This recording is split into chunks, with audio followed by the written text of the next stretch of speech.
Hey cuties, PeachY here, welcome back to a new video, and in this video we're going to be breaking down the latest episodes of What's Up Watzie and So Familiar, so let's get into it. So starting off with our first half of the episode, it's What's Up Watzie, obviously, and it's a really cute episode. It starts off with Frankie and Watzie working on this new project that's like a robot supposed to like write homework or something. And they're enjoying a little drink that's adorable, but the robot ends up not working out. But look at these cute pictures of them hugging. they look so cute. So Watzie looks at the calendar and he notices that on one of the pages we can see dragons, and so he gets a flashback like the ones that Frankie gets, and then he sees that other dragons flying amongst other dragons because he does have a dragon tail as one of his parts.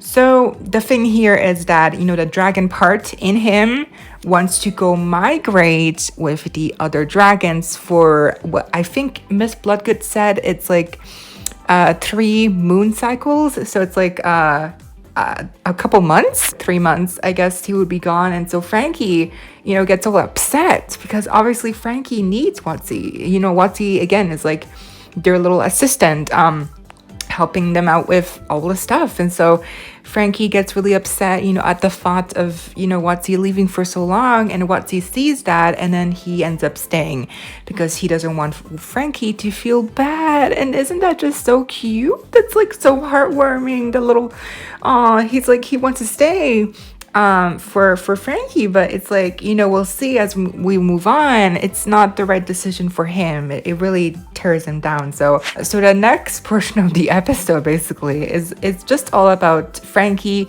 and the others trying to find ways to cheer him up, because Frankie notices that Watzie is getting he's very sad. Starting off here, we get a little clip of Cleo, trying to help Watzie because, they look at the encyclopedia of monsters, and so for the dragons, dragons are fans of treasure, and so they go to Cleo because obviously Cleo has a lot of treasure, and so they try to maybe like make him feel better with all these jewels in her little treasure chamber. Which something else that's separate, but Cleo mentions that every birthday her parents give her treasure, give her, just jewelry, gems. But she says that if they would have asked her, she would have loved to get a new harp. So very interesting. I believe in G2, Cleo was released in a doll pack with a harp, like in a musical series with a playing harp, where she was playing a harp. So very cool that they keep that kind of going on here with Cleo, where I guess she plays a harp and she wants a new one. So very cool how they, I don't know, it's just like a small little detail that was very like, oh, I remembered that, didn't she like play a harp in G2? So but moving on, Watzie still feels awful. The treasure didn't help, but I'm always glad to see more angles of Cleo's bedroom. It's just so gigantic. We get a montage, they try magic tricks. Dracula pulls out a bone out of her hat, which is adorable.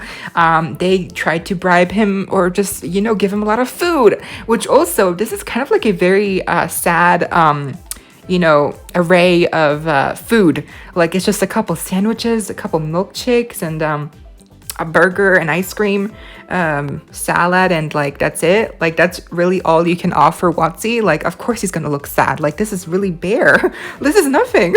But yeah, it doesn't work. They try to like tap dancing with the fingers, really cute, but yeah, it doesn't work. Also because dragons usually are keeping princesses captured in towers. They put Dracula here in the Tower of Monster High. And it's so Frankie's like the White Knight trying to defeat the dragon, which is Watzie. So they were trying to, like a role playing, but it also didn't work. And so they try maybe like, what if we fly with Watzie? So they build a couple wings for Claudine and Frankie. Dracula obviously can turn into a bat, so she doesn't need any wings.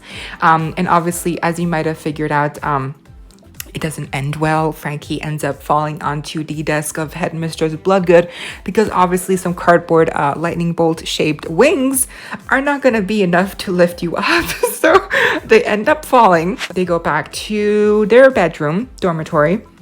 They have a little spa session, which I guess also doesn't really help Watzie, but he's so cute.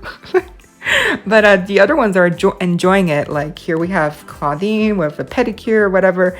But yeah, it doesn't work. It doesn't do anything. So, okay. Then Draculaura and Claudine finally say something that maybe Watzie feels bad because his dragon part wants him to go with the dragons, but all his other parts want to stay with Frankie. So Watzie is happy. He gets to join the dragons. You know, his tail, he's all happy again. And, you know, because in the previous scenes, he was all droopy and sad. And so you can tell he's like really happy here. And so they have, this is my favorite shot of this whole episode. Look at this little nose kiss, Eskimo kiss, like so cute with it. Oh, so cute. So they say goodbye, and then Watzie flies off, and Frankie's trying to be positive. And then yeah, there he goes off to his own little adventure with the dragons. And then a while later, we catch up with Frankie again, and we can see that Watzie is texting. I don't know how he's texting Frankie, but he texted them a picture of Watzie making friends with dragons. And then of course the other half is So Familiar, which is all about Draculaura and Count Fabulous. So we start off the episode with Draculaura talking about how she went away for the weekend with Count Dracula, her dad, to visit, I guess, family or something in Transylvania. And so when she comes back, she has all her stuff packed, and she catches up with Frankie and Claudine that they also did some stuff on the weekend. And then we can actually see that Draculaura feels a little bit upset because everyone, whenever she goes to visit her family, everyone treats her like a, young vampire. She says something specific, like a young bloodsucker or something. So it's very cute. We get to see Count Fabulous pops out of the coffin-shaped, like a little, coffin. I guess like it's just a coffin, I guess. So he pops out and she's like, what? Oh no. And so she accidentally, makes these things float. And then when Count Fabulous sees her, he's at first like confused, like, what are you doing? And I love the expressions he has all throughout the episode. I just love it. He comes across really stern, but like still lovable. And so he's giving her the look like, what are you doing? And she's like, nothing. We're in the gravitational sector of Monster High. And obviously she's like, you know what? Screw it. I'm telling you, I'm becoming a witch. I'm a witch vampire. And so she just tells him straight up, like, she does witchcraft. And he's like, oh, that's cool. Yeah, I got you, boo. I'm gonna keep your secret. I'm not gonna tell anyone. So here we get revealed that Count Fabulous is not just like a normal pet to Draculaura. Count Fabulous is actually a babysitter to Draculaura. So every young, vampire apparently in the Monster High world gets a bat associate who is their little babysitter. So that's very interesting how, here it's not just like he's a pet. No, and I also realized that in G1, Count Fabulous used to be like an actual vampire that was just stuck in like bat form or something like that. Like there was more lore to him in G1, and now here I guess he's just like he is a bat, but he is actually supposed to be a designated babysitter for Draculaura. So very cool, but it's very, very cute that they still seem to have a nice bond, even though, he still kind of, treats her like a child as well with the way he cares for her. So we move on to Claudine, who has a new book all about witchcraft for Draculaura. So she's very excited, and she puts a spell on the book. So it can speak because she can't get it open. And so the book explains that to be able to open the book, you got to have a familiar. And so she's like, oh, I need a cat. Where is my cat? My cat familiar, because usually witches have cats as their familiars. So she needs to find a cat ASAP. There's a countdown happening that the book will explode, self-destruct if they don't get there in time. And so they start to look for, cats everywhere, all around Monster High. And Frankie here, important, take note, Frankie points out that what if it's not just Count Fabulous? Count Fabulous could be your familiar. I mean, he's been around you forever, so it kind of would make sense. But then she's like, oh, no, I mean, the signal, like the little symbol on the book is obviously of a cat paw and not of like a bat, leg or whatever. So they look for cats. And so how Claudine starts howling to attract a lot of cats, and then they go through the lot trying to, they test every cat, every paw, and none of them work. So the countdown is running, they're running out of ideas. And so Dracula starts to get very, she starts to question herself, like, what if I'm just not meant to be a vampire? And then here is like an example of what I said, like Count Fabulous also kind of still treats her like a child as well in the ways he tries to care for her, because here he gives her a stuffed animal that used to always cheer her up, which is so cute, like the sentiment, but obviously he's just not getting it right because she's older now, but that's so cute. And so he feels like defeated. He's like, what am I doing? But so they go outside because she is not giving up. So she tries to destroy the book, or maybe just like get it open with force. So she commands some lightning bolts down below to the book, and accidentally gets Frankie 2 times. So it doesn't work. They go back to the dormitory because it seems like everything they tried just doesn't work. And so Dracula really is down in the dumps. And so Claudine talks to Count Fabulous, like explaining to him that maybe, if he would just listen to what she needs, then he could maybe help her. So he goes over to her, he tries to help her with open bat ears. It's very sweet, this whole moment. Look at him hugging her, it's like so sweet. And so she's like, I know that you'll retire when I get older, but honestly, I wish we could still stay friends. And so Count Fabulous, all the Bat's babysitters, they eventually retire from obviously babysitting the young vampires. And so when they do, they leave the vampires forever. But here, Dracula still would like to be friends with him, which is so adorable. And he's like, yes, let's be friends. And so then I guess it's like a big revelation is that Count Fabulous is actually a shapeshifter, and he turns into a cat of some sorts, and then it turns out that he actually is her familiar. He was all the time. And so it works. They open the book, and voila, there you go. There you go. So it was that simple. He was the familiar all along.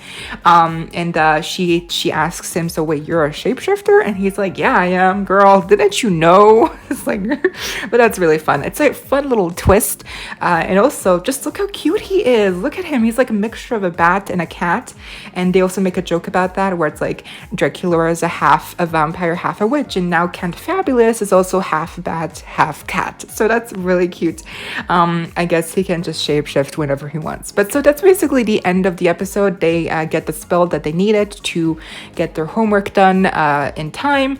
And then the book, at the very end, another really nice little Easter egg, he says, like, if you're gonna just leave me here, then you might as well put me in the library. I think that's interesting because obviously we're getting the Creepover Party episode soon where Twyla we will get her introduced as assumingly in the library. So very cool. Maybe we'll get to see more of the book in future episodes. But that was the video. I hope y'all enjoyed. I want to know what you think of these latest episodes of What's Up Watzie and So Familiar. I know they aren't very plot heavy, like it's all about the pets, but I think that's also kind of important for them to flesh out the bond between Frankie and Dracula and their respective pets of Count Fabulous, which we also just got our introduction of in this episode. So that's amazing as well. And then Watzie. So I think that's also important that they flesh out the bonds that they have.